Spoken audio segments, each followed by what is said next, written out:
et votre statut ici, en Europe. Mais une Afrique qui continue à vivre le récit de la pauvreté, des enfants affamés, des gens qui traversent le Sahara, vont dans des bateaux branlants et meurent à Lampedusa pour se rendre en Europe, cette Afrique n'est pas un récit qui va vous aider ici. Je pense donc qu'entre vous et nous, notre tâche principale est la transformation du continent. Et pourquoi est-ce que je dis cela? Juste un exemple simple. La diaspora chinoise est censée compter quelques 60 millions de personnes. Et dans le tableau des États, il constitue le 25e pays du monde. On dit que des 52 milliards d'investissements étrangers qui ont été investis en Chine dans les années 80 et 90, eh bien, ces 52 milliards ont permis de transformer la Chine en ce qu'elle est aujourd'hui. Le centre de fabrication du monde. 26% de cela venait de la communauté chinoise d'outre-mer.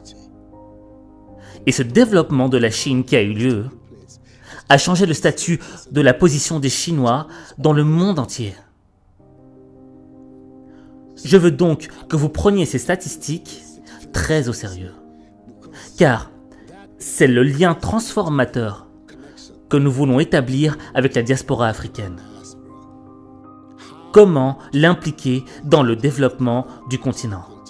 Une fois que nous aurons changé le récit sur l'Afrique et que nous pourrons le faire que par nous-mêmes, nous devrons nous éloigner de l'idée qu'il y a quelque part un Père Noël qui viendra pour développer notre continent à notre place. Il n'y a pas de Père Noël. Il n'y a que nous qui pouvons le faire, développer notre continent.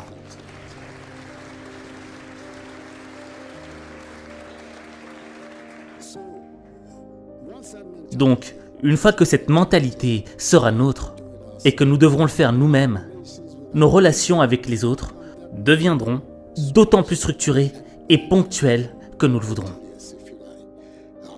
Nos relations avec la France, avec l'Europe, nos relations avec l'Europe sont naturelles.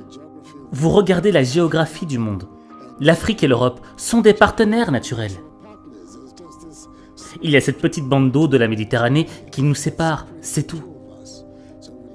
Donc, quand vous regardez cela et que vous regardez aussi l'histoire qui s'est déroulée entre l'Afrique et l'Europe, c'est une relation naturelle et une alliance naturelle, mais une relation qui doit être différente de la relation que nous avons eue précédemment. Pourquoi est-ce que je dis ça? Cette relation a enrichi l'Europe, mais n'a pas enrichi l'Afrique. Nous devons donc changer cette dynamique, et nous pouvons le faire qu'en prenant les mesures appropriées pour notre avenir.